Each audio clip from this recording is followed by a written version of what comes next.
prefeito do Recife. Vamos ouvir agora o professor, ex-secretário de Transportes de São Paulo, Lúcio Gregory, que conviveu bem com o movimento Passe Livre, como dito aqui já pelo Lucas, não é um movimento de agora, é um movimento de muitos anos, né, que trava esse debate do Passe Livre. A deputada Rosana também está conosco aqui, queremos saudar Lincoln Portela, me ajuda aqui a registrar a presença dos parlamentares interessados nesse assunto. Secretário Lúcio, a palavra é vossa e é uma honra tê-lo conosco. Muito obrigado, deputado Beto Albuquerque, muito obrigado ao convite que me foi feito. Eu procurarei ser breve e, tanto quanto possível, objetivo. Eu dividirei a minha fala em 3 itens principais. O significado da mobilidade urbana como direito social nos termos da PEC 90. Segundo, o marco regulatório atual, baseado nas concessões e permissões aos prestadores de serviço e na remuneração total ou parcial para o passageiro transportado, como um obstáculo à plena realização dos objetivos da PEC 90. E 3, propostas adicionais, após a aprovação da PEC 90, para que aqueles itens que ela se refere se tornem concretudes. Eu citarei de antemão a proposição da elaboração de um Código Nacional, Estadual e Municipal de desempenho dos transportes coletivos, com metas e especificações bastante rígidas para que, de fato, o transporte coletivo seja de qualidade. Ao final, um direito social significa que, qualquer seja a sua condição, basta que o cidadão seja brasileiro para ter a garantia desse direito. Ainda que precário, ainda que cheio de imperfeições, o serviço público referente ao direito social respectivo deve permitir, seja instantaneamente, seja ao longo do tempo, o acesso a esse serviço sem obstáculo de qualquer natureza.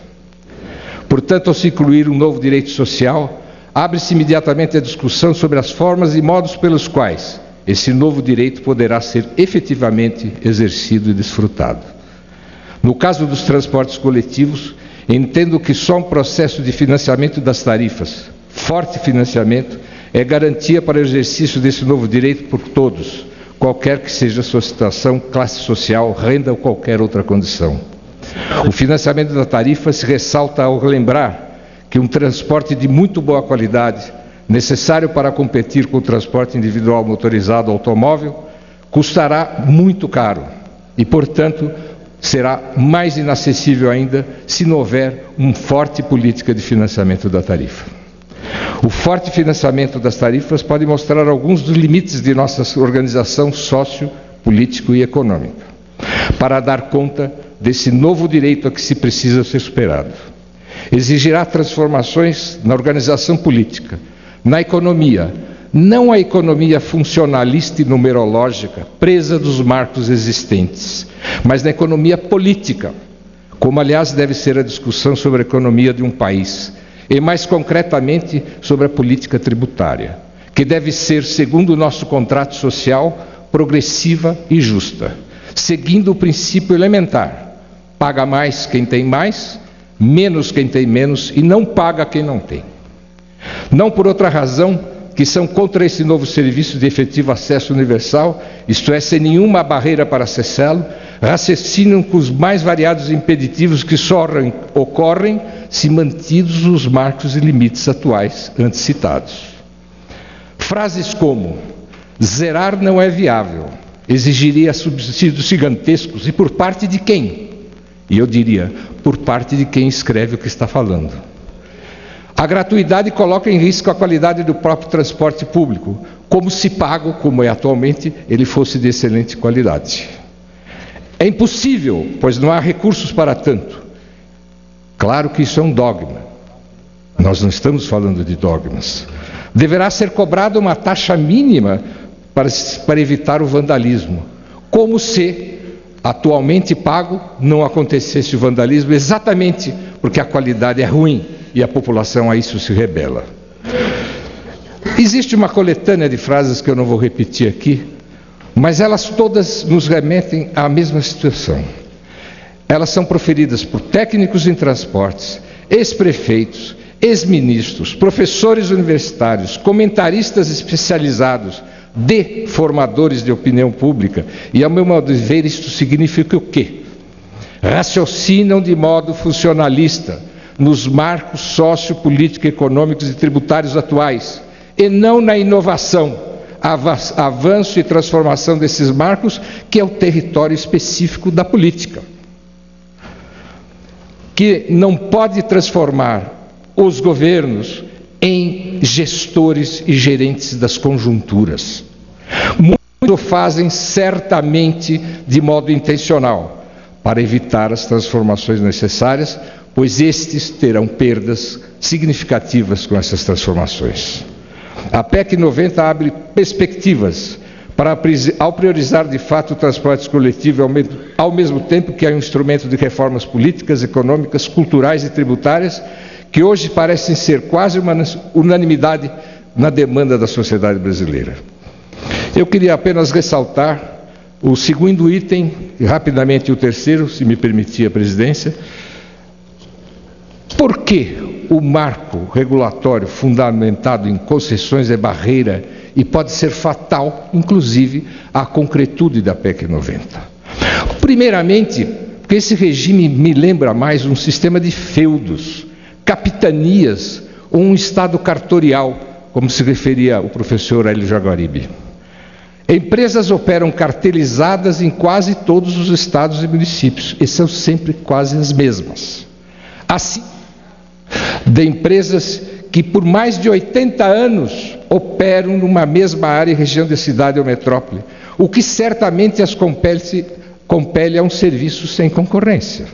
Ou seja, a cartelização associada às renovações ad infinitum das concessões por áreas para as mesmas empresas resultam em fato de competitividade nos custos operacionais, nas inovações, etc.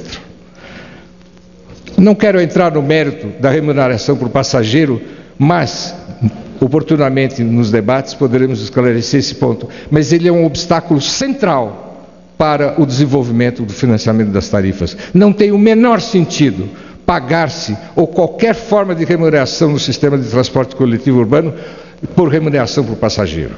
Poderemos discutir isso mais oportunamente, dadas as restrições de tempo.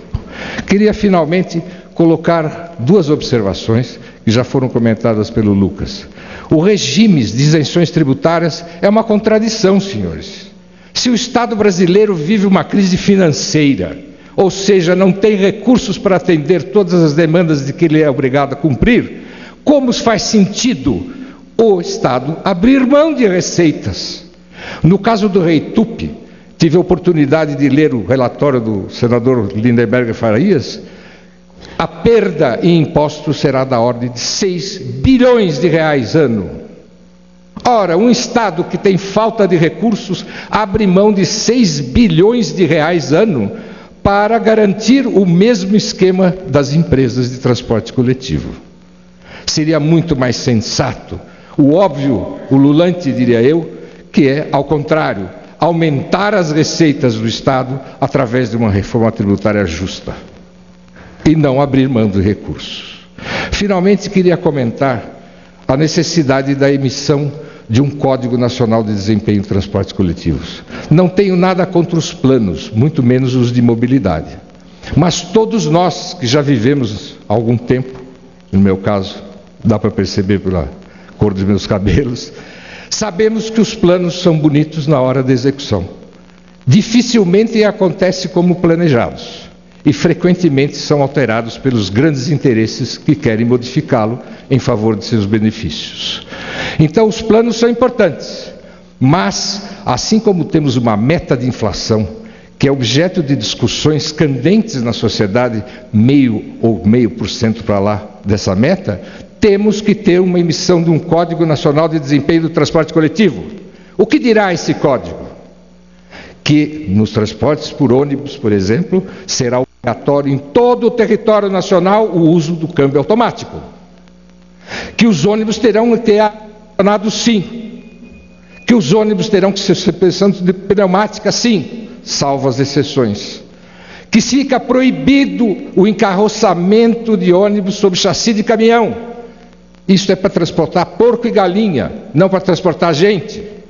Existe um ônibus em São Paulo chamado Apache, e eu, como tarifa zero que sou, e recomendo a todos, ando no banquinho em cima da roda. Na frente tem um plástico transparente a qualquer coisa como 40 centímetros do meu nariz. Isso é uma vergonha. Este ônibus só pode se chamar Apache, provavelmente como uma referência às mulheres das tribos Apaches que diziam que gostavam de apanhar, diz a história. Eu não gosto de apanhar, e certamente as mulheres também não gostavam. Não gosto de ser tratado como porco, muito menos como galinha, como animal qualquer, andando em cima de um chassi de caminhão.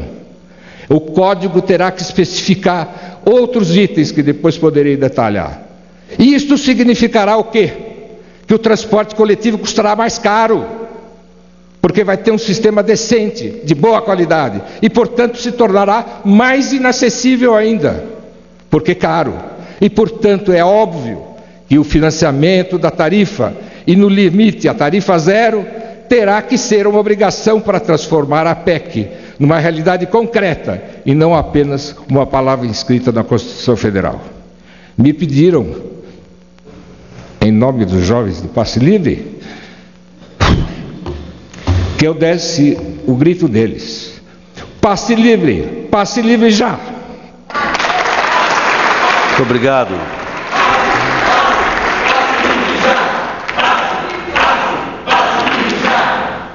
Professor Lúcio, muito obrigado pela presença, por suas palavras.